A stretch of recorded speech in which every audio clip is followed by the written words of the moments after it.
지난주 출애굽기 34장 마지막 부분 하다가 저희가 말씀을 마쳤고요.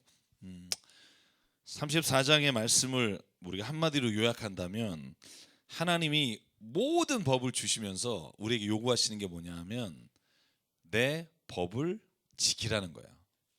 유월절, 안식일, 모든 사람 사이의 규례, 이것들을 지키는 게 나를 사랑하는 거다. 여러분 사랑해 본 적 있으세요? 이거 말하는 하나님 사랑 연애. 오래전 기억을 떠올려 보시면 혹시 누구를 좋아했을 때 가장 좋아할 때 나타나는 현상 중에 하나가 그 사람 말하는 걸 해주고 싶어요. 물론 지금은 뭐 그런 생각이 아예 없는 경우도 많지만 처음에 이렇게 만나서 그 사람을 이렇게 좋아하기 시작하면 이 사람이 얘기한 걸 다 해주고 싶은 마음이 들어요. 근데 하나님이 우리에게 사랑하니 그러면 내 계명을 지키라 하시는 게 저는 그와 같은 거라고 생각해요. 왜냐하면 하나님이 우리에게 그렇게 해주시는 분이라고 저는 믿습니다. 하나님이 자녀를 사랑하는 것처럼 우리가 하나님께 원하거나 간절히 바라는 게 있으면 하나님이 제일 먼저 우리를 해주시길 원하시고, 제가 지난 주일에 말씀드린 것처럼 시편 121편 말씀처럼 내가 너와 함께 하겠다. 네가 어딜 가든지 내가 너와 동행하겠다. 낮의 해와 밤의 달도 너를 상하지 못하게 하겠다. 여러분 이 말씀은 하나님이 우리에게 사랑하기 때문에 주시는 하나님의 약속이지 우리가 그걸 받을 만한 권리가 있어서 하나님 우리에게 주시는 게 아니라는 거예요. 아니 우리가 뭘 했다고 하나님한테 내 모든 삶에 하나님이 비춰주시고 동행하시고 모든 어려운 길을 주님께서 막아주시고 하는 것을 요구할 수가 있겠어요. 하나님이 우리를 사랑하시기 때문에, 자녀이기 때문에 우리에게 그렇게 하시겠다고 약속하신 거고, 우리가 그 약속을 믿음으로 받을 때 하나님의 보호하심과 은혜 안에 살아가는 거로 저는 믿습니다. 그래서 제가 오늘 이 법을 말하면서 지난주에 언약을 지키는 것은 내가 지금 누구의 사람인지를 결정하는 거다 이런 말씀 드렸어요. 내가 만약에 말을 잘 따르는 사람이 있어요. 그러면 내가 그 사람을 존중하고 그 사람과 내가 관계를 맺고 있다는 걸 의미해요. 근데 내가 만약에 반대로 그 말을 따르지 않는다면 내가 그 사람을 존중하지 않는다는 걸 의미하고요. 대한민국의 국민은 대한민국의 법을 지키는 사람이고, 우리가 만약에 대한민국 국민이라고 말하면서 다른 나라의 법을 지킨다면 그건 우리가 하나님의 자녀라고 입으로만 하는 거지 실제로는 그 자녀라고 하는 것에 대한 기쁨과 감격과 감사가 없는 거라는 거죠. 여러분 저와 여러분이요 하나님의 법을 힘들지만 지켜가는 은혜가 있기를 간절히 바랍니다. 그런데 제가 말하지만요 법은 우리가 영원히 지켜야 될 법이 있고요, 우리가 살아가면서 어느 기간이 지나면 바뀔 수도 있는 법이 있어요. 전 하나님의 법도 마찬가지라고 생각해요. 하나님이 율법으로 주신 것 가운데 우리가 지금 지키지 않는 것들이 꽤 있잖아요. 그죠? 여러분 우리가 돼지고기 맛있게 드시잖아요. 안 드시는 분도 있잖아요. 근데 그 먹고 마시는 것에 대한 기준이 그 당시에 그 지역에서는 반드시 필요한 것들이고, 레위기를 하면 제가 여러분에게 레위기를 가지고 박사 논문 쓰신 분의 책으로 제가 지난번에 레위기를 정말 1년 동안 하면서 여러분과 나눴던 가장 중요한 대목 중에 하나가 뭐냐면 왜 하나님이 그런 음식을 금지시켰을까 하는 내용을 아마 깊게 이야기를 나누게 될 건데, 그건 지역적인 특성이 있다는 것을 우리가 알아야 된다는 거예요. 마찬가지로 하나님께서 우리에게 법을 주실 때 가장 중요한 거, 이것만큼은 놓치지 마라 하시는 법이 제가 또 반복합니다만 딱 두 개예요. 이건 아무리 세상이 바뀌거나 문화가 바뀌거나 너가 어디에 있든지 꼭 지켜야 될 두 가지 법, 여러분 잘 아시죠? 첫째는 하나님을 사랑하는 거고, 둘째는 내 이웃을 내 몸과 같이 사랑하는 거다. 이 둘은 절대로 변하지 않을 것이다. 여기에서 기준으로 돼서 모든 법들이 나왔다라는 거죠. 그래서 이 법을 지키기 위해서 여기에 있는 엿새 동안이라고 하루는 쉬어라 이 말씀이 이따 35장에도 나오기 때문에 저희가 한번 다시 보도록 하겠습니다. 너는 이 말을 기록하여라. 27절 내가 이 말을 기초로 하여 너와 이스라엘과 언약을 세웠기 때문이다. 자 여러분 마지막으로 이제 이 34장에 하나님께서 말씀을 하신 다음에 이제 35장으로 넘어갑니다. 근데 여러분 35장부터 오늘 저희가 40장까지 마치려고 하는데 이 본문의 말씀은 그렇게 어렵지 않아요. 왜냐하면 이 본문의 말씀은 앞에 나왔던 이야기들이 반복되는 것이기 때문에 그렇습니다. 제가 34장 29절부터 35절 말씀을 한번 같이 한번 읽고 제가 이야기를 좀 나눌게요. 마지막으로 35장 넘어가기 전에 29절부터 35절. 출애굽기 34장 29절부터 35절 같이 읽겠습니다. 시작. 모세가 두 증거판을 손에 들고 시내산에서 내려왔다. 그가 산에서 내려올 때에 그의 얼굴에서는 빛이 났다. 주님과 함께 말씀을 나누었으므로 얼굴에서 그렇게 빛이 났으나 모세 자신은 전혀 알지 못하였다. 아론과 이스라엘의 모든 자손이 모세를 보니 모세 얼굴에 살결이 빛나고 있었다. 그래서 그들은 그에게로 가까이 가기를 두려워하였으나 모세가 그들을 부르자 아론과 회중의 지도자들이 모두 그에게로 가까이 갔다. 모세가 먼저 그들에게 말을 거니 그때야 모든 이스라엘 자손이 그에게로 가까이 갔다. 모세는 주님께서 시내산에서 자기에게 말씀하신 모든 것을 그들에게 명하였다. 모세는 그들에게 하던 말을 다 마치자 자기의 얼굴을 수건으로 가렸다. 그러나 모세는 주님 앞으로 들어가서 주님과 함께 말할 때에는 수건을 벗고 나올 때까지는 쓰지 않았다. 나와서 주님께서 명하신 것을 이스라엘 자손에게 전할 때에는 이스라엘 자손이 자기 얼굴에서 빛이 나는 것을 보게 되므로 모세는 주님과 함께 이야기하러 들어갈 때까지는 다시 자기의 얼굴을 수건으로 가렸다. 이게 34장의 마지막이에요. 하나님의 모든 법을 또 모든 말씀을 다 들은 이후에 또 증거판을 받고 내려온 이후에 저는 이 장면이 굉장히 인상적이에요. 제가 여러분에게 질문할게요. 모세가 시내산에 올라가서 하나님을 대면할 때마다 얼굴에 빛이 났을까요? 왜 이러세요, 여러분? 앞에 출애굽기를 보면 19장 3절, 14절, 20장 21절, 24장 12절, 32장 19절, 32장 30절 모세가 시내산에 올라가서 하나님 앞에서 십계명 돌판을 받고 그분과 이야기를 나누는 장면들이 나와요. 그런데 그 앞에는 그 얼굴이 빛이 비춰서 수건으로 가릴 정도가 됐다거나 이스라엘 백성이 모세를 얼굴의 빛을 보고 두려워했다거나 이런 표현이 있나요, 없나요? 잘 맞추시네요. 없어요. 생각해 보실래요? 제가 찾아봤는데 그냥 그런 단어가 없어요. 그냥 모세가 하나님과 이야기 나눴다 혹은 모세가 돌판을 받고 내려왔다. 근데 여기 맨 마지막에 하나님께로부터 돌판을 두 번째 받았잖아요. 그리고 요 앞에 뭐가 있냐면 회막에서 모세는 항상 친구와 같이 주님과 이야기 나누었다라고 돼 있잖아요. 근데 여기에만 얼굴에 빛이 나요. 어느 정도냐면 수건으로 가리지 않으면 사람들이 그 빛 때문에 막 무서울 정도로. 와, 저는 오늘 말씀 읽으면서 그런 생각해요. 내 얼굴에도 이렇게 빛이 나면 사람들이 얼마나 나를 존경할까. 지금도 빛나나요? 뭐지? 예를 들면 설교하러 올라갔는데 얼굴에서 막 광채가 확 난다. 빛이 나서 막 사람들이 그러면 얼마나 제가 말씀을 이렇게 나누는 걸 사람들이 막 보면서 저분은 진짜 막 이럴까 뭐 이런 생각을 한번 해봐요. 뭐 이게 이루어질지 안 이루어질지는 아직도 모르겠습니다만, 근데 모세도 앞에 5번을 올라갔는데 그때는 얼굴에 빛이 나타났거나 수건으로 가렸다는 말이 없어요. 근데 6번째, 제가 세보니까 6번째 정도 되는데 6번째 올라갔을 때 빛이 어느 정도냐면 하나님 앞에 갔을 때는 그와 얘기하고 그와 이야기 나눌 때는 얼굴에 빛이 비쳐도 괜찮지만 나올 때는 꼭 수건을 가려야만 이스라엘 백성과 회중과 아론이 그를 볼 수 있었다는 거죠.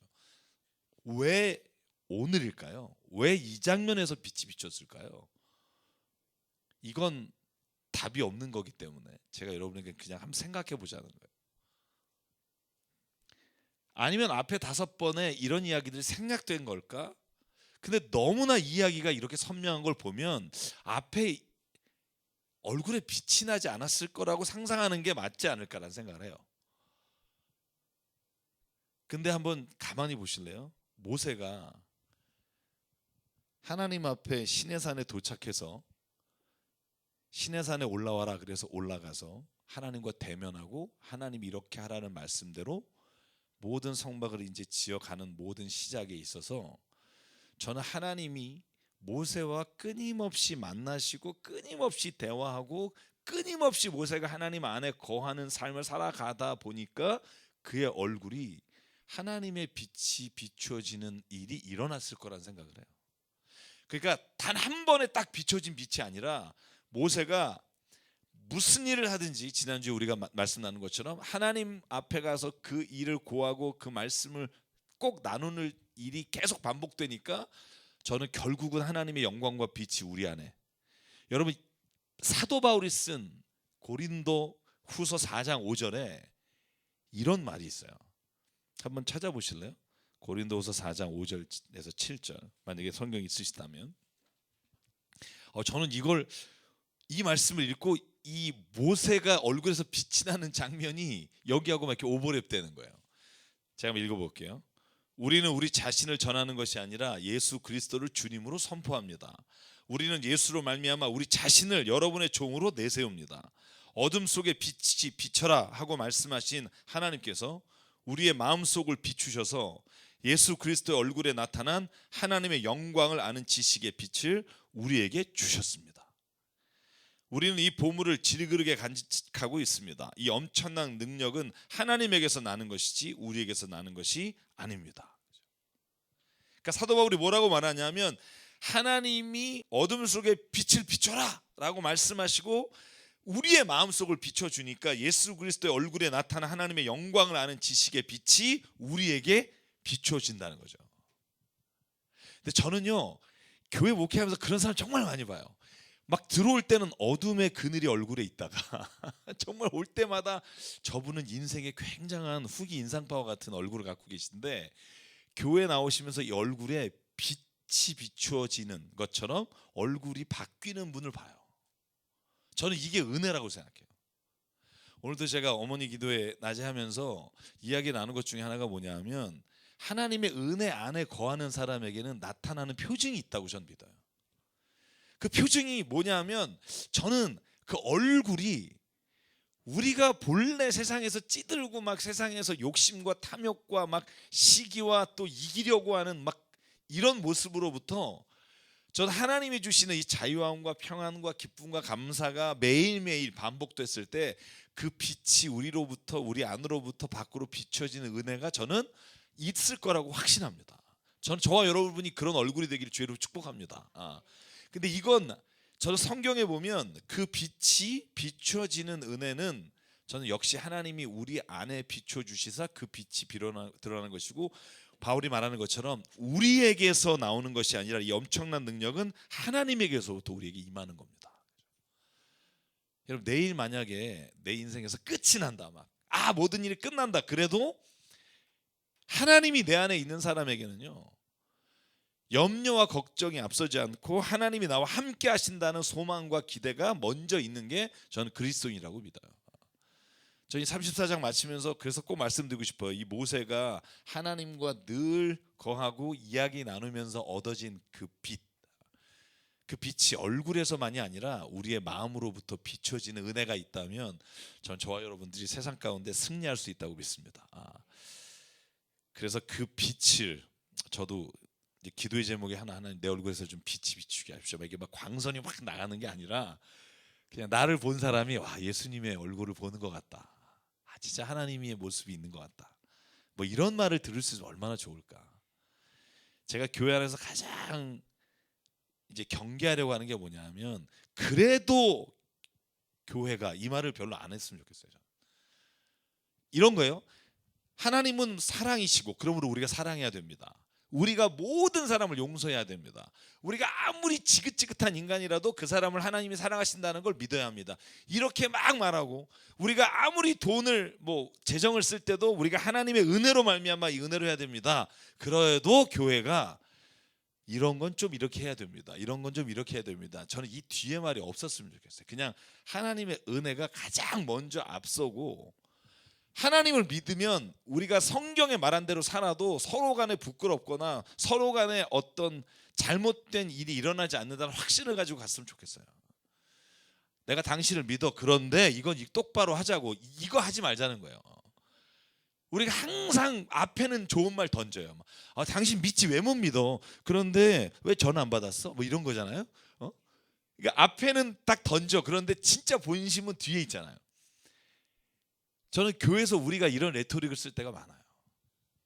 사랑해야 됩니다. 그죠? 뭐 원수도 사랑하라는데 그런데 이렇게 하면 안 되지. 뭐 이런 경우가 얼마나 많은지 그게 선과 악을 나누는 그런 얘기가 아니라 이런 거 있잖아요. 자기 마음에 안 드는 거. 그죠? 그래서 저는 그 앞에 것만 던지고 살 수 있으면 좋겠어요. 하나님 사랑하라 그랬어. 그런데 이거 하지 말고 그러니까 난 당신은 오늘 어떠한 일이 있어도 사랑합니다. 내가 무슨 일을 경험해도 용서하기를 원합니다. 이렇게 될 때 저는 교회는 하나님의 법으로 움직이지, 저는 뒤에 말이 있으면 똑같아요. 앞에는 아무리 좋은 얘기를 해도 뒤에가 세상의 것과 똑같은 얘기를 한다면 하나님의 법으로 움직이는 교회가 아니라, 하나님의 말씀으로 움직이는 가정이 아니라 거기는 여전히 세상의 것으로 움직이게 되고요. 거기는 하나님의 살아계심을 못 봐요. 저는 그래서 교회에서 가장 소망하는 게 앞에 것만으로 사는 거. 앞에 것만으로 그냥 제 삶에도 그렇게만 됐으면 좋겠다고 하나님 앞에 기도하고요. 저 여러분에게도 그런 일들이 정말 그런 것으로 딱 맞춰진 은혜가 있기를 바라요. 35장은요. 제가 이제 넘어가서 재밌어요. 이제 저를 좀 보실래요? 출애굽기 구조를 보면 여러분 1장부터 18장은 어떤 이야기가 나오죠? 1장부터 18장은 하나님이 이스라엘 백성이 고난당하는 걸 보시고 모세를 불러서 출애굽시켜서 홍해를 건너고 시내산에까지 도착하는 과정이 18장까지예요. 그럼 19장부터 24장까지는 뭐죠? 그죠? 우리가 어떻게 살아야 되는지에 대한 규례들을 쭉 쓰세요. 그리고 25장부터 31장까지가 성막과 그 안에 들어가는 덮는 덮개와 물두멍과 번제단과 이걸 만드는 과정들이 나와요. 그다음에 32장부터 34장은 뭐죠? 모세가 받으러 간 사이에 우상을 섬기고 그것으로 인해 다시 모세가 깨고 올라가 또 받고 하는 일들이 일어나요. 구조가 어렵지 않아요? 그럼 오늘 마지막 35장부터 40장은 뭐냐 하면, 제가 이게 보여드릴게요. 25장 제가 먼저 이 뒤에 걸 보여드리면 25장과 35장을 비교하면 똑같아요. 다시 말하면 내용은 똑같은데 그 주체가 달라요. 25장부터 31장까지는 하나님이 모세에게 이렇게 말씀하셨어. 너는 이스라엘 자손에게 말해서 나에게 예물을 바치고 성막을 절하. 그래서 이렇게 절하라고 말씀하신 게 31장까지인데 35장은 주체가 누구예요? 하나님이 말씀하신 게 아니라 모세가 이스라엘 백성에게 전하는 거예요. 내용은 똑같은데 하나님이 나에게 이렇게 말했다. 이렇게 성막을 절하. 이렇게 뜰을 만들어라. 이렇게 아론의 제사장들은 정결하게 해라. 이걸 모세가 전달해서 이스라엘 백성이 그대로 행하는 이야기가 35장부터 40장까지예요. 그러니까 하나님이 전달하는 내용과 모세가 그 말씀을 이스라엘 백성에게 전달해서 실천하는 장면이 차이가 있는 거예요. 그래서 오늘은 총 복습이 될 거예요. 성막에 관한 총 복습이 될 텐데, 여러분 근데 그 전에 이제 성막을 35장에 지으면서 재밌는 게 뭐냐 하면 1절부터 나오는 말씀이 안식일에 대한 거예요. 그러니까 봐보세요. 이제 35절 4절부터는 성막을 만드는 게 나오잖아요. 그죠? 어떻게 예물을 드려라. 근데 왜 1, 2, 3절에, 물론 장절을 누가 구분했냐에 따라 다를지 모르지만 이 말씀이 왜 여기 있을까 하는 거예요. 한번 생각해 보셨어요? 생각 안 해보셨겠죠. 왜 안식일에 관한 게 앞에 있을까? 막 이제 성막을 만들기 전에. 제가 한번 생각해 보니까 성막을 짓는 과정 중에도 안식일을 지키라는 말씀이 아닐까, 이런 생각을 해봐요. 보세요. 1절부터 3절에 이렇게 되어 있어요. 자, 앞에 보시면 모세가 이스라엘 자손의 온 회중을 모으고 그들에게 이르되 여호와께서 너에게 명령하사 하신 말씀이 이러하니라. 엿새 동안은 일하고 일곱째 날은 너희를 위한 거룩한 날이니 여호와께 엄숙한 안식일이라. 누구든지 이날에 일하는 자는 죽일지니 안식일에는 너희의 모든 처소에서 불도 피우지 말지니라. 이렇게 되어 있어요. 그리고 나서 모세가 이스라엘 자손 회중에게 너희들이 바칠 것을 가져오고 어떤 것을 지어야 되는 걸 말을 해요. 자, 제가 지난번에 기억하실지 모르겠습니다만 출애굽기 20장도 안식일에 관한 10계명의 말씀 가운데 안식일이 나와요. 19장부터 나오잖아요. 근데 안식일에 가장 중요한 세 가지가 있다 그랬죠. 제가 지금 가리고 있어요. 그죠? 첫째, 둘째, 셋째만 보이죠? 안식일에 가장 중요한 개념이 뭐라 그랬죠? 세 가지. 첫째는 쉼. 둘째는 복이에요. 보실래요? 하나님께서는 11절 출애굽기 20장 11절에 여기 밑에 여기 앞에를 보시면 좋을 것 같아요. 보시면 뭐라고 되어 있죠? 내가 엿새 동안에 하늘과 땅과 바다와 그 안에 있는 모든 것을 만들고 일한 날은 쉬었기 때문이다. 그러므로 나는 나 주가 안식일을 복주고 그날을 거룩하게 했다. 그죠? 그래서 두 번째가 안식일에는 복을 주시고요. 세 번째가 거룩하게 하신다는 거예요. 그냥 안식일을 쉬라는 게 아니에요. 우리가 쉼을 가지되 그 쉼에는 하나님의 복이 들어가 있고 그 쉼에는 하나님께서 거룩하게 하시겠다는 의미가 들어있어요. 그럼 안식에 쉬는 게 왜 거룩한 걸까요? 여러분 이 말을 좀 이해할 수 있나요? 안식일에 쉬는 게 왜 거룩하게 하는 거죠? 하나님이 우리를? 네? 물론 약자를 위한 법이고요. 네. 왜냐하면 주인에게 너의 종도 쉬게 하라는 법이기 때문에. 근데 왜 이게 거룩과 연결될까요? 하나님 그렇게 하셨으니까. 맞아요. 거룩이 뭐죠? 거룩이 분리하는 거예요. 구별되는 거예요. 그러니까 안식일을 쉬어. 이건 내가 정한 법이야. 왜냐하면 쉼이 있어야 여기 본문의 9절에 보면 열심히 일해라 해요. 6일 동안은. 그죠? 열심히 일하고 쉬어. 왜냐하면 내가 안식일은 쉬었고 그날은 나의 날이니까. 너가 나와 함께 쉼을 가지면 내 사람이고 내 자녀인 것이 사람들에게 알려질 것이고 구별되어 너는 거룩하게 된다는 거죠. 여러분 내가 존재론적으로 거룩하게 되는 사람은 세상에 없어요. 여러분이 존경하는 그 어떤 사람도 거룩한 사람은 없어요. 거룩이라는 단어는 사람에게 쓰는 게 아니에요. 하나님만이 거룩하시다고요. 그래서 키리에 상투스 뭐 여러분 아누스데이 이렇게 우리가 보통 이렇게 그 미사할 때 곡을 보면 이 거룩은 하나님께만 올리는 단어예요. 거룩하다. 거룩하다. 근데 그 거룩하신 하나님과 우리가 함께 거할 때 우리는 거룩한 하나님의 자녀로서 구별된다는 거죠. 제가 쉽게 설명드렸습니다만 이 마이크가 노래방에 가면 노래방에서 노래 부르는 마이크가 되고 설교를 하면 설교에 쓰이는 성물이 되고 마이크의 본질은 변하지 않아요. 똑같이 슈어 마이크인데 이 마이크가 어디에 쓰이느냐에 따라 그 마이크는 거룩하게도 되고 속되다고 불려질 수도 있고요. 돈도 마찬가지예요. 우리가 돈을 가지고 있는 게 돈이 나쁜 건 아니에요. 돈으로 악한 일에 쓰는 가장 악한 게 될 수도 있고 그 돈이 하나님의 뜻에 쓰임받아 정말 어렵고 힘든 사람에게 돕는 게 되는 순간 이 돈은 하나님의 거룩한 물질이 되는 거예요. 우리 자체가 존재론적으로 막 스스로가 거룩하게 되는 게 아니라 내가 하나님께 붙잡힌 바 되어 하나님 일에 쓰임 받을 때 나는 거룩한 자녀가 되는 거고요. 내가 그 거룩한 하나님의 손이 아니라 악한 손에 이끌려 가게 되면 나는 거룩한 존재이면서 그 존재가 유지되는 게 아니라 나는 다시 하나님의 거룩함을 떠난 악한 존재가 되는 거예요. 중요한 건 내가 어디에 속하고 어디에 쓰임 받고 어디에 도구가 되느냐예요. 그래서 안식일에 너희가 내게 와서 예배하고 나와 함께 거하면서 뭘 하라는 거냐면 하나님이 이 창조하신 모든 세계가 하나님의 것이고 하나님의 선하신 창조의 뜻을 따라 살아가는 게 우리의 마땅한 것이라고 우리가 예배하며 우리가 그것을 되새기며 기억할 때 우리는 하나님의 거룩한 소유가 되며 하나님의 백성이 된다는 거예요. 많은 사람들이 이걸 착각해서 자기가 거룩하게 됐다고 생각하는 사람이 있어요. 여러분, 그렇게 말하는 사람은 따라가지 마십시오.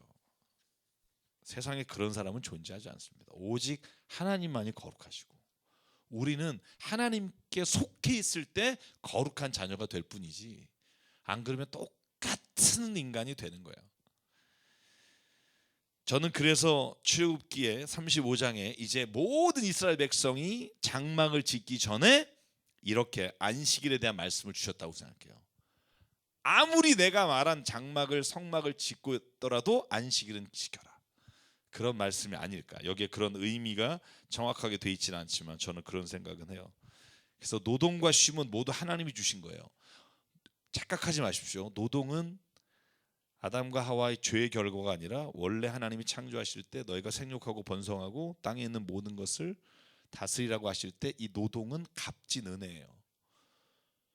여러분, 저는요, 여러분들이 뭐 피곤해요, 힘들어요 이런 말을 인정해요. 저도, 저 역시도. 근데 제가 한번 저를 봤어요. 제가 엄청 싫어하고 엄청 피곤해하는 게 뭐냐면 이런 거 만지는 거예요. 뭐 노트북 아니면 이 패드 뭐 이런 거 만져서 막, 이거 제가 기치라 뭐 기계치라 그러죠. 잘 못해요. 근데 그런 제가 핸드폰을 새로 사잖아요. 밤새고 하고 있어요. 다 옮기고. 왜냐하면 이 새 거를 갖는다는 기쁨이, 내가 이 힘든 노동이 힘들지가 않아요. 공인 이거 하는 거 얼마나 귀찮은지 몰라. 제가 되게 싫어하거든요. 근데 이걸 내일부터 써야 되기도 하지만 뭔가 내가 좋은 거 있잖아요. 내가 기쁜 일을 하면 안 지쳐요. 희한해요. 사람이라는 게 그래요. 막 토요일 금요일까지 막 일하면서 진짜 뭐 내가 하루 종일 12시간씩 서 있었어. 막 이놈의 회사는 뭐 계속 일을 뺑뺑이를 돌려. 그러다가 주일날 등산 올라간다니까요. 아니, 저는 그렇게 막 욕을 하고 푸념하면 주일날 쉴 것 같아. 근데 그렇게 해야 스트레스가 풀린다는 거예요. 똑같은 노동이지만 내가 그걸 어떻게 여기느냐에 따라 달라지는 거예요. 그래서 저는 주일에 주님께 나와서 예배드리는 게 힘들다라고 말하는 사람이 있는데, 저는 어렸을 때부터 주일이 힘들진 않았던 것 같아요. 예배드리는 건 늘 기뻤던 것 같아요. 물론 이제 저도 쉬는 날이 왜 없었겠어요. 그런데 안 가면 뭔지 더 일이 힘들고요. 또 예배드리면 그 감격과 은혜를 체험하고 나면 막 하루가 더 힘이 솟는 거예요. 그래서 그건 누구나 다 그러진 않아요. 그러니까 하나님의 은혜라고요. 그죠? 쉼을 온전하게 주님과 함께 쉬는 사람에게 주신 은혜가 거기 있다는 거예요. 그래서 저는 이 장막을 짓는 것을 시작하면서 하나님께서 안식일에 대한 얘기한 건, 저는 저희들에게도 우리가 모든 일을 해나갈 때 있어서 이 안식이라는 단어를 잊지 않았으면 좋겠어요. 근데 그 안식은 노는 게 아니라 하나님의 거룩하심과 복을 받는 시간이라고 전 믿고요. 자, 이제 25장과 35장을 비교해서 제가 아까 말씀드린 것처럼 주님이 모세에게 하신 말씀이 이제 모세가 이스라엘 백성에게 전달돼서 그 일들이 이루어져요. 그런데 8절 보실래요? 여기 25장 8절에 보면 이렇게 돼 있어요. 내가 그들 가운데 머물 수 있도록 그들에게 내가 머물 성소를 지으라고 하여라, 명령했고요. 모세가 이스라엘 백성에게 뭐라고 말하냐 하면 29절에 마음에 자원하는 남녀는 누구나 여호와께 모세의 손을 빌어 명령하신 모든 것을 만들기 위해 물품을 드렸으니 이것이 이스라엘 자손이 여호와께 자원하여 드린 예물이다. 자, 이게 쉽게 정리할게요. 하나님이 너희가 집에 있는 모든 금과 모든 천을 가지고 와서 성막을 지라 그랬어요. 여러분, 그런데요, 이스라엘 백성이 자기가 가지고 있는 걸 다 가져왔는데 어떤 일이 벌어지냐 하면 36장 6절 7절에 이렇게 써 있어요. 같이 한번 읽을까요? 36장 6절 7절 시작. 모세가 명령을 내리매 그들이 진중에 공포하여 이르되 남녀를 막론하고 성소에 드릴 예물을 다시 만들지 말라 하매 백성이 가져오기를 그치니 있는 재료가 모든 일을 하기에 넉넉하여 남음이 있었더라. 그죠? 너무 많이 가져온 거예요. 그러니까 이제 좀 그만 가져오라고. 하나님의 성막을 짓는데 충분하다. 그죠? 여러분, 근데 여기 아이러니하지 않아요? 뭐냐면 모세가 십계명을 받아올 때 우상을 섬기고 막 이렇게 배반했던 사람들이 오늘은 하나님의 성막을 짓는데 막 올인하는 거예요. 그죠? 모든 걸 다 바치는 거예요. 어떻게 이렇게 변했을까요? 저는요, 여기에는 하나님께서 주시는, 제가 요걸 한번 쓴 걸 보여드릴게요. 저는 32장과 34장에 하나님의 말씀을 거역하고 우상을 만들잖아요, 그죠? 우상을 만들어서 그 우상을 섬기다가 하나님이 3천 명을 레위 지파를 통해서, 근데 사실은 모세가 명령해서 3천 명이 죽어요. 그리고 하나님이 나 안 올라가겠다, 니네끼리 가라. 그럴 때 모세가 하나님이 안 가시면 우리가 거기를 안 가겠습니다. 그러니까 하나님이 그래 내가 그럼 너와 함께 가겠다, 이렇게 됐잖아요. 이 과정을 경험한 이스라엘 백성이, 저는 하나님의 임재하심과 하나님에 대한 경외와 하나님이 동행하시는 것에 대해서 진심으로 깨달았을 거라고 생각해요. 물론 뒤에 또 하나님 앞에서 범죄하고 하나님을 거역하는 일을 하지만, 그래서 깨달은 게 뭐냐면, 인생길에 이스라엘 백성처럼 우상을 만들고 실패할 때가 있지만, 그런데 중요한 건 실패하느냐 아니냐보다 그 실패를 통해서 우리가 하나님 안에 거하는 자녀라면 그 실패가 우리에게 또 다른 하나님을 향한 기회가 될 수 있는데, 하나님 안에 거하지 않는 사람은 이것이 영원히 하나님을 떠나게 되는 일이 될 수도 있다는 거예요. 그 초점이 어디 있냐면, 우리가 그 안에 하나님 안에 거하는 자녀이냐 아니냐에 있다고 봐요. 저는 이스라엘 백성과 마찬가지로 저와 여러분에게도 인생길에 이런 실패하는 일이 있다고 생각해요. 신앙의 길에 실패하기도 하고, 하나님 따라가다가 욕심이 앞서서 내가 그 욕심을 취하는 경우도 있고. 근데 그때 저는 오늘 이 말씀을 기억했으면 좋겠어요. 우상을 만든 일이 이스라엘 백성에게는 하나님의 진노를 사는 일이기도 했으나, 그러나 진짜 하나님이 누구신지를 알아가는 기회일 수도 있다는 거예요. 그러니까 여러분, 신앙에서 실패를 통해서 하나님을 떠나지 마십시오.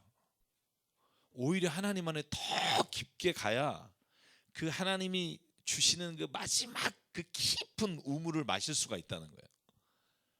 많은 사람들이 문턱이나 아니면 문턱을 넘어갔다 다시 왔다 갔다 하면서 진짜 하나님의 믿는 진국을 맛보지 못하고 끝나는 경우가 얼마나 많은지 몰라요. 막 교회에서 교제하고 뭐 사람 만나고 사람 만나서 일하고 막 이거에 기쁘고 막 이것도 막 인간관계 무너지면 막 마음 상하고 막 이게 신앙의 전부라고 생각하는 사람이 얼마나 많은지 몰라요. 신앙은요 그런 게 아니에요. 교회 생활이나 사람 만나서 하는 게 아니라 하나님의 임재하심과 하나님이 나를 얼마나 사랑하시는 것과 이 세상의 모든 창조된 것들은 하나님의 사랑 안에 거한다는 것을 눈이 열리게 되면요, 그 영광과 그 기쁨과 감사와 감격을 체험한 사람은 이 사람과의 만남과의 기쁨과는 비교할 수 없는 은혜가 임한다고요. 그게 출애굽기 40장 마지막에 나오는 저희가 오늘 찬양하는 거예요. 하나님의 영광이 그가서 임하더라. 그죠? 저는 그걸 꼭 맛봤으면 좋겠어요. 저는 교회 안에서 우리가 그걸 맛봐야만, 교회 열심히 나가고 이런 게 아니라 하나님의 임재하심, 또 하나님이 여러분 눈을 열어보면 모든 게 하나님의 다스리심과 통치하심이 있다고요. 거룩한 창조물임을 보게 하시고, 아무리 악한 사람을 보면서 내 마음에서 막 이렇게 화가 나지만 하나님의 사랑하심이 내 눈에 보이기 시작하면 그게 얼마나 감격이 되는지. 그래서 저는 성경에는 모세도 실패했고요, 다윗도 실패했고요, 엘리야도 실패했고요, 바울도 실패했고요, 베드로도 실패했고요. 모든 사람들이 실패했지만, 그러나 그 실패가 그 사람의 신앙의 끝이 아니었고요. 그 실패가 하나님께 깊은 경험 가운데 가는 은혜가 되는 거예요. 모세도 마찬가지고요. 여러분 엘리야도 마찬가지잖아요. 열왕기상 19장 보세요. 갈멜산에서 막 850명의 그냥 이방인의 선지자들과 대적해서 이겼음에도 불구하고 이세벨이 너 죽일 거다라고 하는 말에 그냥 저 사막 한가운데 광야 한가운데 가서 죽여주십시오. 여러분 인생에서 그런 패배를 맛보신 적 있으세요? 신앙의 패배. 그렇죠? 그냥 인생에서 말하는 이런 거예요. 막 회사가 실패하고 뭐 돈 잃고 이런 게 아니라 하나님 안에서의 절망인 거예요. 하나님을 따라갔는데 결국 거기가 낭떠러지였다는 걸 깨달았을 때 엘리야가 주님 나 죽여주십시오. 나 enough. 그래서 멘데스 존이 쓴 엘리아스라고 하는 오라토리오에 It is enough 이런 노래가 있어요. 그럼 그게 뭐냐면 주님 충분합니다. 이제 좀 나를 좀 놔주십시오. 나를 좀 죽여주십시오. 그때 제가 설교할 때 그 장면에 다시 회복되는 이유가 뭐라고 말했어요? 기억하시나요? 하나님이 까마귀를 통해서 먹을 걸 주셔서? 아니요. 그건 그 전에 줬는데도 그 다음에 죽여달라 그랬어요. 뭐 때문에 그가 다시 일어나서 주님의 길을 걸어가서 엘리사에게 안수해서 그의 임무를 맡기죠? 하나님이 사명을 주신다고요. 너는 지금 가서 이렇게 하라, 이렇게 하라, 이렇게 하라. 하나님이 세 가지의 사명을 주실 때 다시 벌떡 일어나 걸어가거든요. 그리고 나서 엘리사에게 그 겉옷을 던져주고 하나님께 올라가잖아요. 여러분, 어떤 사람이 신앙의 길에서 넘어지고 쓰러지냐면 사명을 잃은 사람이에요. 더 이상 내가 이 사명을 할 때 뭐가 여기서 나올 수 있을까? 내가 그 사명으로부터 절망할 때, 그때 다시 사명을 주신 하나님 만나게 되기를 간절히 바라요. 그래야 힘이 나는 거예요. 우리는 믿음의 사람은 사명 때문에 사는 거지 주어지는 것들에 의해서 사는 게 아니라고요. 그래서 저는 이스라엘의 실패가, 저는 오늘 모든 이스라엘 백성이 성막을 지을 때 자기가 가진 모든 것들을 가져와서 더 가지고 오지 마, 이렇게 하나님의 말씀하시는, 모세가 말하는 장면까지 우리에게 주셨다고 봐요. 그리고 오늘 31장과 35장을 비교해 보면 재밌어요. 25장 1절에 주님께서 모세에게 말씀하셨다. 보아라, 내가 유다 지파 사람의 훌의 손자여 우리의 아들인 부살레를 지명하여 불러서 그에게 하나님의 영을 채워주어 지혜와 총명과 지식과 온갖 기술을 갖추게 하겠다. 이걸 누가 누구에게 말해요? 주님이 모세에게 말해요. 그런데 35장 30절에 가면 모세가 이스라엘 자손 백성에게 말하기를 볼지어다 여호와께서 유다 지파 훌의 손자여 우리의 아들인 부살레를 지명하여 부르시고 하나님의 영을 그에게 충만하게 하여 지혜와 총명과 지식으로 여러 가지 일을 하게 하였다. 그죠? 그래서 이걸 두 개 비교하면 뭘 알 수 있어요? 하나님이 모세에게 말씀하신 게 그대로 이스라엘 백성 가운데 이루어지는 거예요. 저는요 25장에서 31장까지 하고 35장에서 40장까지를 비교하면서 쫙 읽어봤는데 그 비교의 결과가 뭐냐면 하나님이 말씀하신 그대로 이스라엘 백성이 그 일을 준행했을 때 마지막에 하나님의 영광을 체험하게 되는 거예요. 힘들지만 그 말씀이 이루어지는 곳에 우리가 세상에서 줄 수 없는 하나님의 영광과 임재를 체험하게 되는 거예요. 저는 그래서 하나님의 말씀을 우리가 받았다면 그 말씀을 한번 우리에게 주신 그 말씀을 기억하고 걸어가는 은혜가 있기를 바라요. 그러면 하나님의 임재하심과 하나님의 영광을 체험하게 될 거예요. 자, 그 다음에 저희가 35장부터 40장까지를 쭉 해 나갈 때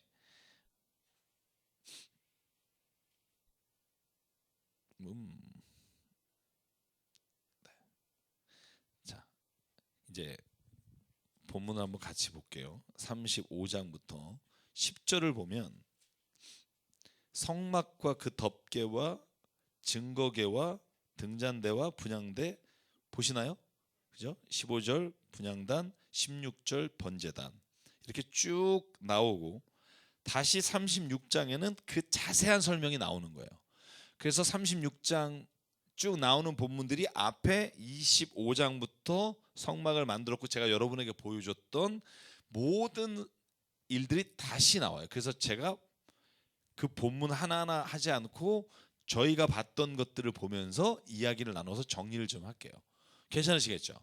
오늘. 자, 그럼 이게 그 뭐냐면 미니어처예요. 미니어처.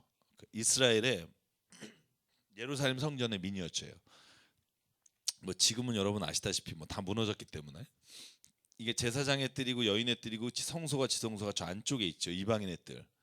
그래서 이방인의 뜰에 들어가시사 뭐 이런 말 성경에 나올 때 이걸 기억하시고요. 이게 성막이에요. 덮개를 덮기 전에 성막의 구조. 그러면 이제 몇 규빗 뭐 나오지만 이 바로 들어가서 여기 앞에가 성소, 이 휘장 있는 다음이 지성소. 자, 그래서 덮개를 여러분 이렇게 너무 영어라 제가 한국말로 된 거를 4개를 덮죠. 그죠? 4개를 덮어요. 맨 처음 그 아까 말한 여기 위에다가 맨 처음에 덮는 게 뭐냐면 리넨이라고 돼 있는데 케르빔을 수놓은 거예요. 케르빔이 뭐죠? 여러분 스랍이라는 거 있죠. 그죠? 여기 속죄소의 위에 세우는 두 천사 이름이 뭐예요? 그룹이에요.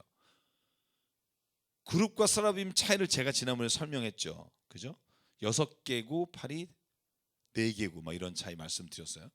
근데 케루빔이 뭐냐면 그냥 우리가 쉽게 그냥 천사라고 생각하면 돼요. 천사. 그게 수놓아진 리넨으로 만든 10개를 이렇게 깔게 돼 있어요. 밑에. 그걸 제가 자세히 이따가 보여드릴게요.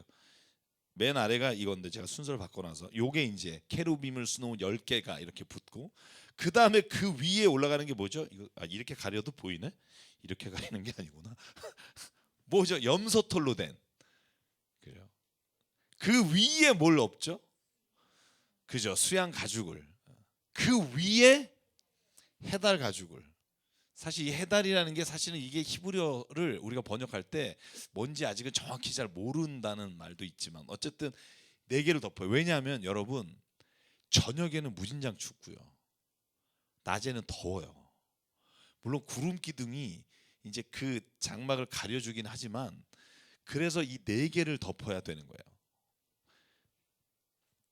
그게 오늘 35장 맨 처음에 여러분 성막과 그 덮개와 11절 보이시나요? 그 윗덮개와 갈고리와 널판지 이런 거 있죠. 그거에 관한 말씀이고, 요게 36장 8절에 가면 폭이 28자요 너비는 넉자요. 9절 보이나요? 36장 9절. 그게 이렇게 쭉 앞의 내용과 똑같아요. 앞의 내용과. 그래서 제가 이 설명으로 넘어가고요. 그 다음에 뭘 만들려고 하냐면 오늘 35장 12절에 보면 뭐가 나와요? 증거궤. 여러분 이름을 좀 외워보죠. 증거궤가 법궤, 그죠? 언약궤 다 똑같은 말이에요. 네. 그러니까 여러분 좀 헷갈리시지 않았으면 좋겠고요. 근데 제가 그냥 설명만 드릴게요. 이 법궤 안에는 들어가는 게 3가지가 있다 그랬죠. 우리가 뭐 어디는 성경에 1가지, 2가지 이렇게 있지만 우리가 보통 3가지라고 전통적으로. 하나가 아론의 쌍난 지팡이, 2번째 만나, 3번째 돌판, 증거궤 돌판. 여러분 근데 왜 이 3가지가 들어갔을까요? 한번 생각해봤어요. 왜 3가지일까? 첫째, 아론의 쌍난 지팡이는 뭘 상징할까요? 아론의 쌍난 지팡이. 뭐 여러 가지가 있겠지만 저는 기적의 어떤 하나님의 역사를 이뤘던 지팡이잖아요, 그죠? 그래서 저는 그 하나님 이끌어 가신다는 의미도 있고 기적의 상징일 수도 있다고 생각해요. 2번째 만나는 뭘까요? 하나님 우리를 먹이신다는 거죠. 40년 광야 동안 만나가 하루도 떨어지지 않고 이스라엘 백성을 이끌어 가시고 먹이셨기 때문에. 3번째 돌판이 들어갔다는 것, 하나님이 영원하신 말씀으로 이끌어 가신다는 의미고, 그게 하나님 신명기에 뭐라고 말하냐면 내가 사람이 떡으로만 살 것이 아니라 하나님의 입에서 나온 말씀으로 살 것이다. 이게 마태복음 4장에 예수께서 사탄에게 한 말씀이고요. 그래서 그 3가지가 이 안에 들어가고, 이건 거룩한 하나님의 법궤이기 때문에 이것을 만져서도 안 되고, 뚜껑을 열어서 여러분 뭐 7만 5천 명인가 죽는데 실은 70명이라고 제가 가로치고 쓴 걸 설명한 적, 사무엘상 설교할 때 그런 적 있죠. 7만 5천 명은 그 당시에 그 전체 주민이 1,000명도 안 되기 때문에 그건 아마 그 히브리어 원어에, 그래서 가로치고 써 있어요. 어떤 사본에는 이렇게 돼 있고. 그래서 어쨌든 뚜껑에 손을 대고 열어서 그 안에를 봤다는 것으로 죽었다는 거는, 제가 여러분에게 그 얘기 드렸어요. 70명이 한꺼번에 못 봐요. 요게 1m 정도밖에 안 되기 때문에. 그러니까 봤는데 사람들이 그걸 알면서도 계속 봤다는 걸 의미하고요. 그래서 저희가 사무엘상에 가면 자세한 얘기를 드리겠지만 이 속죄소가 그런 하나님의 임재의 상징이라고 돼 있어요. 그래서 여러분 이 법궤를 가져가면 이길 거다 그러고 들고 나간 사람이 누구죠? 엘리 제사장이죠. 그죠? 사무엘상에 보면 엘리 제사장이 들고 나갔다가 오히려 들고 나가서 망하죠. 2 아들과 함께 죽죠. 홈리와 비너스 함께 죽는 장면이 나오고요. 그러니까 언약궤 자체가 힘이 있다고 생각했어요. 천만의 말씀. 언약궤가 힘이 있는 게 아니라 언약궤 하나님의 임재하심이 힘이 있는 거예요. 자, 오해하지 마십시오. 속죄소가 예를 들면 법궤가 힘이 있냐, 능력이 있냐, 그래서 그 들고 다니면 하나님이 우리를 막 모든 바다를 건너게 하시고 하느냐, 천만의 말씀. 그 오해라는 거죠. 우리가 왜 그 여호수아가 12장로와 함께 그 법궤를 들고 요단강을 밟을 때마다 막 갈라지잖아요. 그죠? 지팡이를 쳤을 때 홍해가 갈라지고. 그럼 지팡이의 능력이 있냐? 법궤의 능력이 있냐? 천만의 말씀. 전쟁에 질 것 같으니까 법궤 어디 있어 그러고 엘리 제사장이 들고 나갔는데 완전히 다 죽잖아요. 그래서 여러분 홈리와 비나스의 그 애 이름이 이가봇, 하나님의 영광이 떠났다 이렇게 이름 붙일 정도로 비참한 전쟁의 결과가 나오잖아요. 법궤를 가지고 갔음에도 기억하십시오. 법궤의 능력이 있는 게 아니라 하나님이 능력이 있는 거고 하나님의 힘이 우리에게 있어야 되는 거고 법궤를 통해서 상징적으로 있을 뿐이에요. 성경이 능력이 있나요? 성경 자체가? 여러분 이걸 막 귀신이 오면 막 사탄이 이걸 막 걔가 도망가고 막 우리 영화 너무 많이 봐가지고 왜 십자가 쫙 요즘 나오는 여러분 한번 축기 영화 보십시오. 십자가 되면 들고 잘라요. 요즘은 세상이 그런 것처럼 영화도 그래요. 하나님 별로 무서워하지 않아요. 십자가의 능력이 있는 게 아니라 십자가를 우리에게 주신 하나님이 능력이 있는 거죠. 근데 우리가 이걸 착각한다고요. 어느 교회, 뭐 어느 누구, 어느 목사, 뭐 어느 누가 능력이 있는 게 아니라 하나님이 함께 하실 때만 능력이 있고 떠나면 말짱 아무것도 아닌 게 하나님이 우리에게 주신 것들이에요. 속죄소도 마찬가지라고 봐요. 그러나 하나님이 거기에 임재하실 때 능력이 나타나죠. 그래서 이 위에를 속죄판이라고 하고 이 밑에를 궤라고 불러요. 이 위에 그죠? 스랍이 있는 걸 속죄판이라고, 언제나 만질 수 없기 때문에 여기에다가 쫙 그죠? 금으로 이렇게 도색한 걸 이렇게 메고 다니고요. 제가 요건 저번에 말한 스랍과 차이를, 제가 그룹의 차이를, 스랍은 날개가 6개고요. 그룹은 4개고요. 근데 사실 저는 뭐 이렇게 너무 구분하는 거 별로 안 좋아하기 때문에 하여간 저희가 구분하자면 이렇게 구분할 수 있다. 근데 사실 잘 모르겠다. 하나님의 그냥 천사다. 이렇게 우리가 알면 될 것 같고요. 나중에 필요하신 분은 제가 드릴게요. 그리고 나서 여러분 보십시오. 분향단 위에 13절에 보면 빵을 놓는 기구, 이게 뭐죠? 진설병이죠. 진설병. 뒤에 진설병을 만드는 게 또 나와요. 37장인가요? 그죠? 37장 10절. 그죠? 자, 그래서 어쨌든 이 진설병만 설명하고 넘어갈게요. 그냥 쭉 저희가. 진설병은 이 위에다가 뭘 담죠? 여호와께 드릴 12개의 누룩이 들어가지 않은 무교병이 12개가 들어가요. 전이. 그죠? 그리고 이걸 먹을 수 있는 건 누구죠? 레위 제사장만 먹을 수 있어요. 물을 때마다 먹을 수 있어요. 안식일에 물을 때. 그래서 이걸 먹은 게 누구죠? 다윗이 배고파서 소년들과 갔을 때 아히멜렉 제사장이 이걸 먹게 해주죠.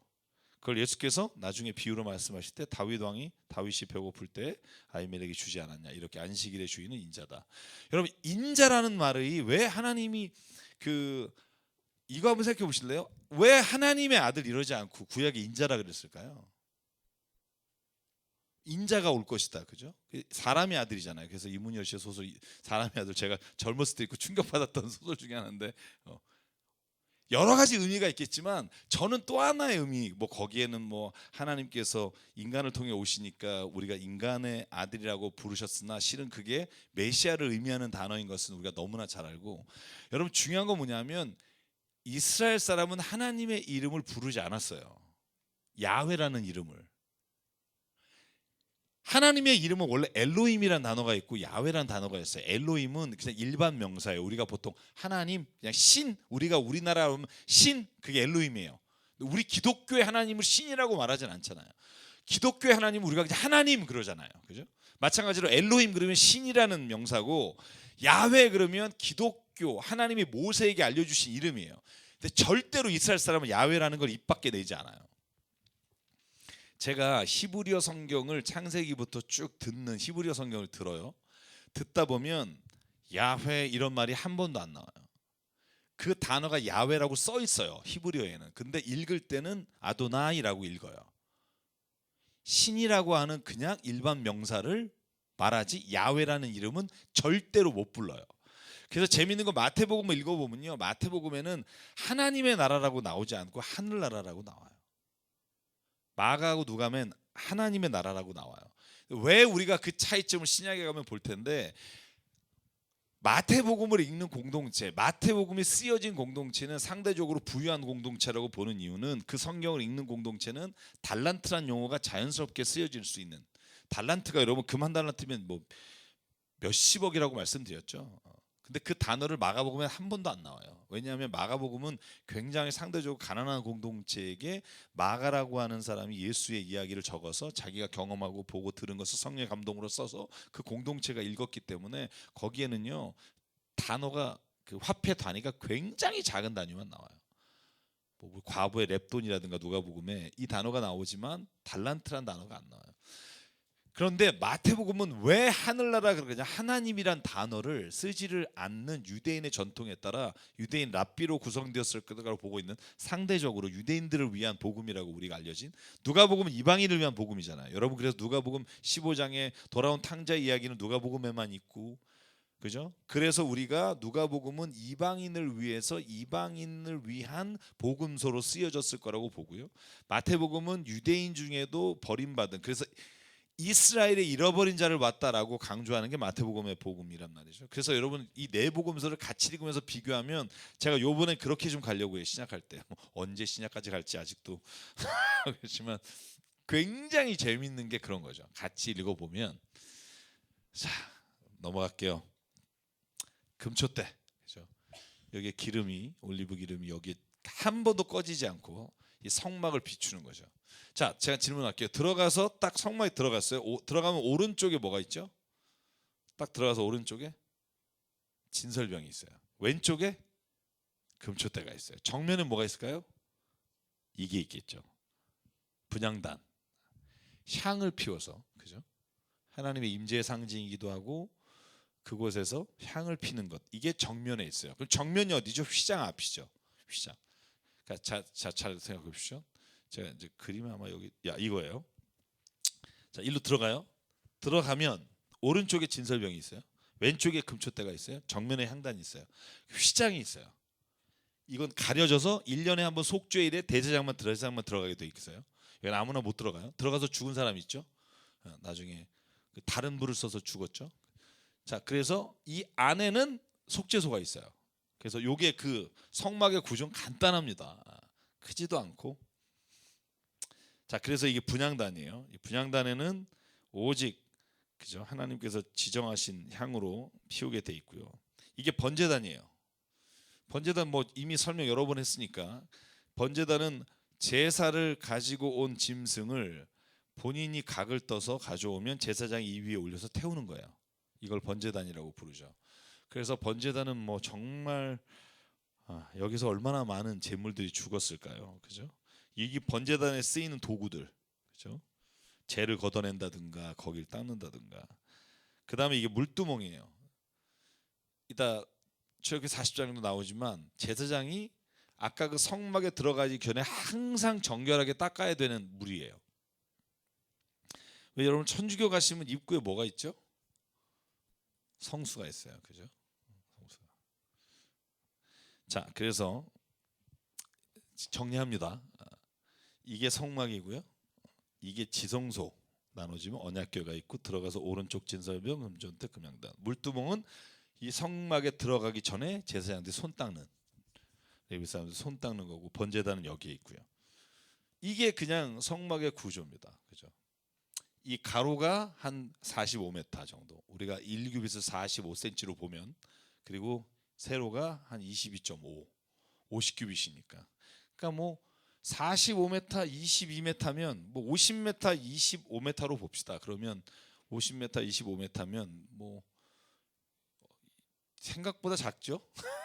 이 실물로 만들어진 게 미국에 많아요. 우리나라도 한 군데 있는데 그 예약하면 가볼 수 있다 그래서 가봤다 오신 분이 있더라고요. 그리고 이건 뭐 하나님께서 여기 또 성막을 어떻게 이 뜰을 만드느냐, 뜰에 관한 규례가 있고요.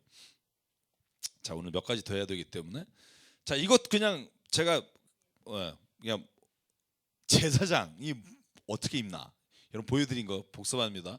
맨 위에 관을 씁니다, 그죠? 그 다음에 금패가 있어요. 그리고는 견대가 있고 흉패가 있고, 흉패 이따 보여드릴게요. 흉패에는 12개의 보석이 있고 거기에 각 지파의 이름이 적혀 있다 이렇게 돼 있고, 속옷, 그다음에 속옷이 하얀색으로 돼 있고, 띠 매고, 에봇은 이 겉에 입는 옷을 에봇이라 그러고, 겉옷은 파란색으로, 그다음에 석류와 금방울. 금방울은 왜 있다 그랬죠? 그렇죠. 안에서 죽으면 죽었는지 살았는지 모르기 때문에 돌아다니면 소리가 나게 하려고. 그래서 자세하게 나눠 보면 이렇게 돼 있다. 그죠? 자, 그런데 이제 이게 보석의 종류인데 사실 제가 보석을 잘 몰라가지고 이거 다 아시는 분이 있더라고요. 이건 뭐 에메랄드고 이건 뭐고.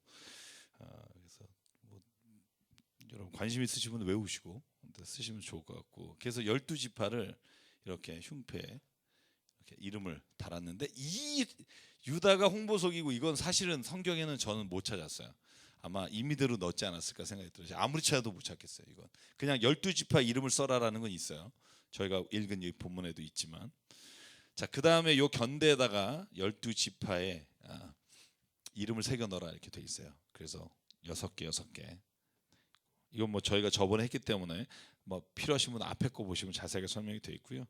그래서 마지막으로 전체를 이렇게 한번 보여드리고요. 이게 그대로 예루살렘 성전을 솔로몬이 질 때 이게 현대 양식으로 건축으로 간 거예요. 변함이 없어요. 똑같아요. 그러니까 이방인의 뜰을 지나서 건물 안으로 들어가면 여자의 뜰이 있고, 여자의 뜰을 여인만 들어가고, 그 안으로 유대인 남자가 들어가선 이건 똑같아요. 그러니까 성막이나 성전이나 똑같은 구조로 되어 있어요. 자, 마지막 출애굽기 40장만 오늘 저희가 하면 출애굽기가 오늘 끝납니다. 대망의 출애굽기. 다음 주부터 이제 드디어 저희가 힘들어하는 레위기를, 지난번에 너무 길게 한 게 있어서 그걸로 그냥 대치를 할까 생각도 해보고 있는데, 어쨌든 그때는 PPT를 안 했기 때문에 제가 다시 보여드리면서 할게요. 자, 이제 31절 보면, 자, 그 앞에는 다 성막 완성하는 거예요. 성막을 덮는 장면이 나와요.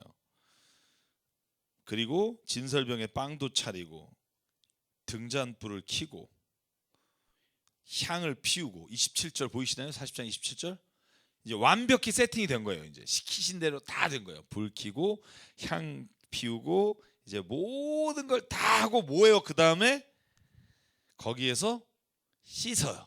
물두멍, 아까 보여드린 물두멍에서 씻어요. 요 물두멍에서. 자, 아론과 모세와 그 아들, 아론의 아들들이 씻어요. 다 씻고 나서 그 다음에 그들이 회막에 들어갈 때 제단에 가까이 갈 때 씻었으니 여호와께서 모세에게 명령하신 대로 되니라. 그는 또 성막과 제단 주위 뜰에 포장을 치고 뜰 문에 휘장을 다니라. 모세가 이같이 역사를 마치니, 34절 35절만 같이 읽을까요? 시작. 구름이 회막에 덮이고 여호와의 영광이 성막에 충만함에 모세가 회막에 들어갈 수 있었으니 이는 구름이 회막 위에 덮었고 여호와의 영광이 성막에 충만함이었더라. 아멘. 여러분, 이 모든 걸 딱 맞췄을 때 하나님의 영광이 성막 위에 충만해요. 그리고는 하나님의 영광이 그곳에 거하시게 되는 거죠. 저희가 아까 찬양한 거 기억나시나요? 이 장면을 제가 읽으면서 이 찬양이 떠오른 거예요. 우리 한 번 더 불러볼까요? 네.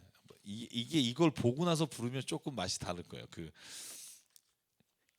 그 다음에 마지막에는 이제 구름이 떠서 성막을 이끌어가는 부분이고요. 자, 구름이 회막을 덮고 여호와의 영광이 임한다. 제가 이걸 준비하시는 동안 설명하면, 여호와의 영광이 임하는 자리가 어디죠? 여러분, 하나님의 영광이 어디에 임하죠? 지성소? 네. 또 그럼 오늘 지성소가 요즘은 없으면 어디에 임하시죠? 말씀. 또 이건 뭐 우리가 그냥 뭐 생각하는, 하나님의 영광이 어디에 임할까?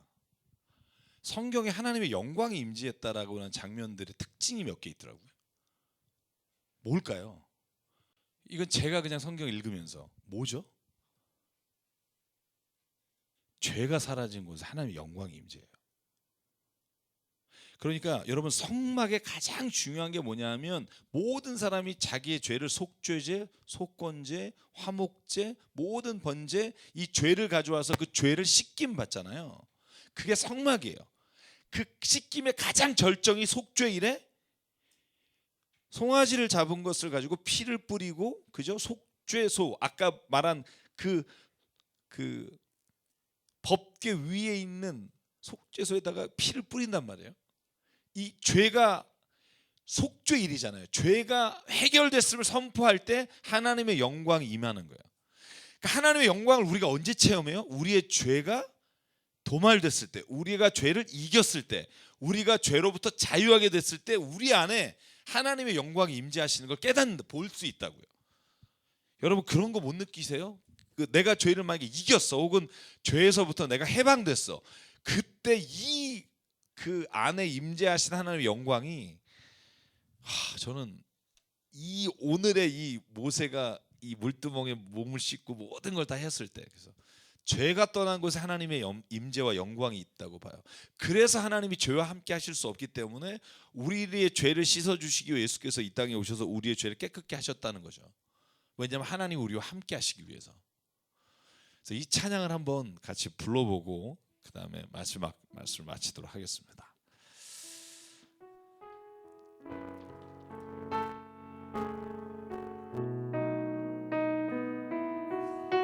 저와 여러분에게 이 영광이 임하기 원합니다. 지극히 높은 주님의 낮이 성소로 들어갑니다. 세상의 신을 벗고서 주 보좌 앞에 엎드리리. 내 주를 향한 사랑과 그 신뢰가 사그러져 갈 때 하늘로부터 이곳에 장막이 덮이네.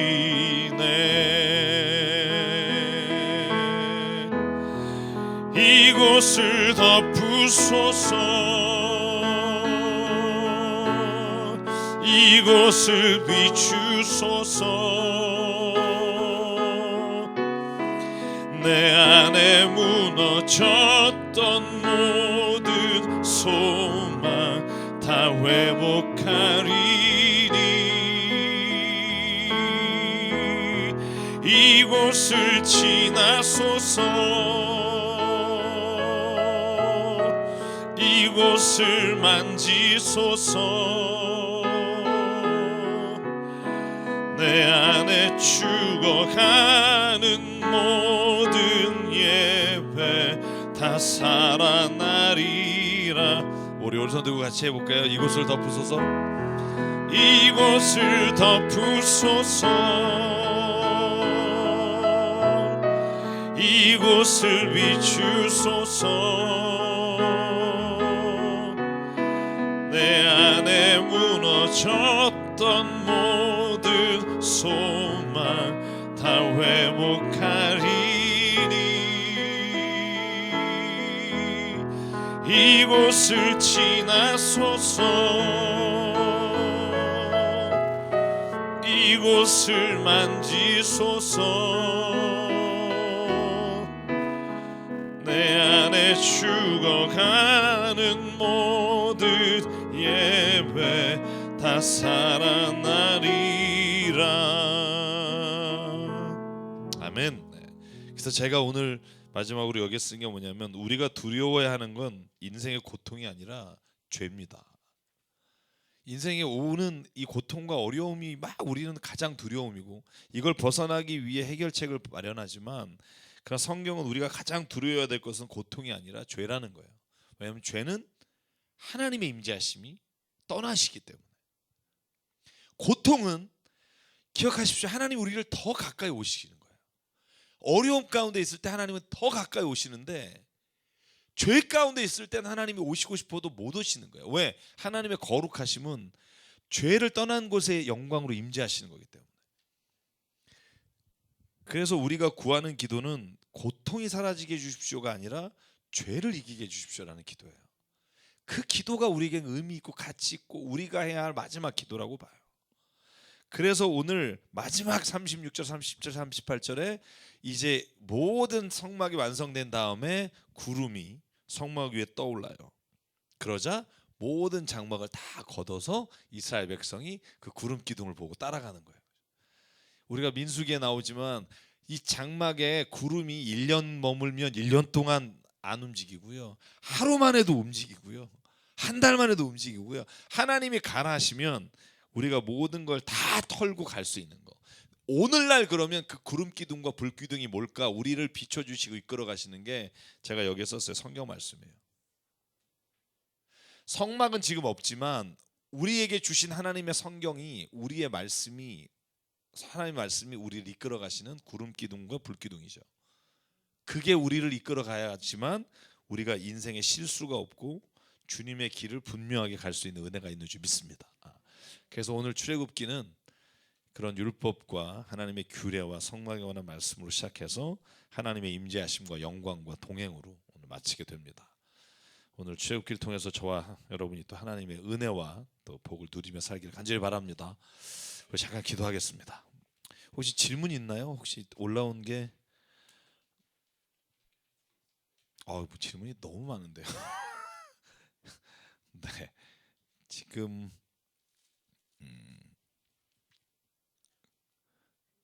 네, 네.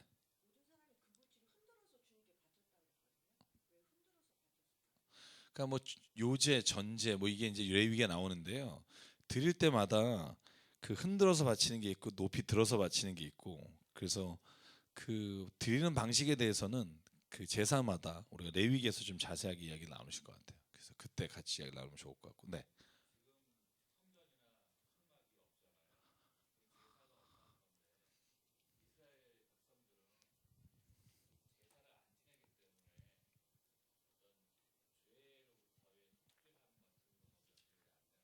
이스라엘은 지금도 성막이나 이런 성전은 없지만 지금도 제사를 드립니다. 속죄에 가면 이제는 소나 양을 안 잡고 닭을 잡아서 닭 냄새가 아주 진동을 합니다. 그래서 친구 목사님 그 김진사 목사님 오셔서 강의해 주실 때 그 얘기를 하셨는데 지금도 그 사람들은 제사를 드립니다.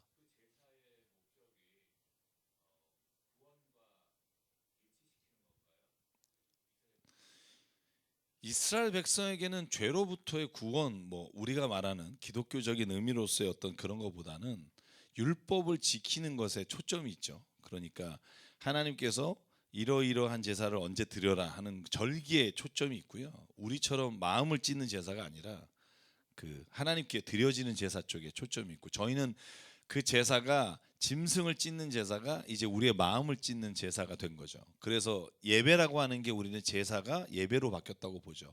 왜냐하면 예수 그리스도가 십자가에서 단번에 죽으심으로 더 이상 우리가 짐승의 제물을 통해서 속죄의 제물을 삼지 않고 영원히 우리의 대제장 되시는 예수께서 십자가에 죽으시고 피를 흘려 주심으로 우리가 단번에 모든 제사가 끝났고 그 제사 십자가를 믿는 은혜로 말미암아 우리가 예배에 나오는 거죠.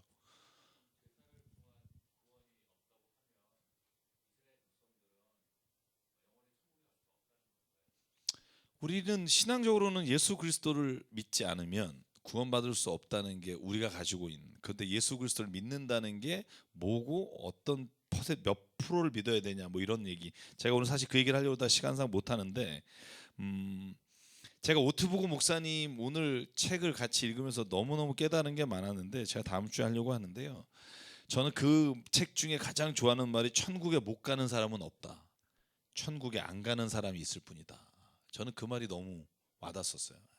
하나님이 자격이 모자르다고 막 하나님을 믿는다는데 너 이 정도면 안 돼라고 카트라인으로 자르시는 분이 아니라 천국에 못 가는 사람은 한 명도 없다.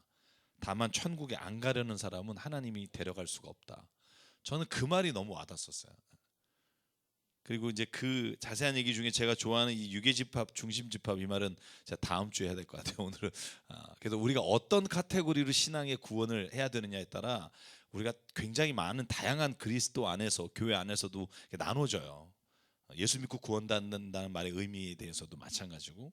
그래서 그건 제가 다음 주에 좀 설명을 좀 할게요. 그래서 그 책에 재밌는 단어 중에 몇 개가 있는데 그게 실수로 지옥에 가는 사람은 없다. 저는 이 말이 너무 이때 실수했는데 그래서 지옥 가는 사람은 없으니까 걱정하지 마시오. 그 책 제목은 뭐냐면 조그만 책인데 내가 구원을 받았는지 어떻게 알 수 있을까 하는 책이에요. 100페이지 정도 되는데 아주 저는 굉장히 좋았던 것 같아요. 굉장히 좋은 책 같이 읽고 나누고 제 일주일에 책 읽는 모임이 이제 한 2개가 생기다 보니 저도 막 책을 많이 읽게 되는데 여기 질문 중에 아론과 아들들만 성소에 들어간다고 하셨기에 성막 봉헌 이후에 우림과 둠림으로 판결했다면 모세는 어떻게 판결을 했을까요? 궁금해집니다. 요것만 대답하고 마칠게요. 모세는 우림과 둠빔으로 하나님의 뜻을 물었다는 말씀이 성경에는 없어요. 그리고 사실 우림과 둠빔을 통해서 했다고 하는 게 한두 번 나옵니다만 어떤 방식으로 했는지도 아직 몰라요. 그냥 우리가 둘 중에 하나가 오해했을 거다 아니면 뭐 여러 가지 추측은 합니다만 저희가 아직은 잘 모르기 때문에 다만 우림과 둠밈으로 하나님의 뜻을 구했다라는 것만 성경에 있기 때문에 그 이상은 제가 말씀드릴 게 없을 것 같고요. 네. 혹시 뭐 임정희 목사님 질문 나온 것 중에 제가 못 본 거 넘어간 거 있나요?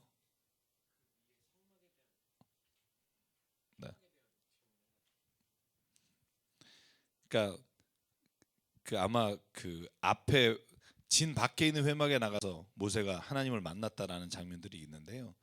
근데 그 회막은 지금 이 성막은 아니고요. 그래서 이 성막이 세워진 다음에 모세는 이 성막에서 하나님을 계속 만났다는 것으로 저는 이해하고요.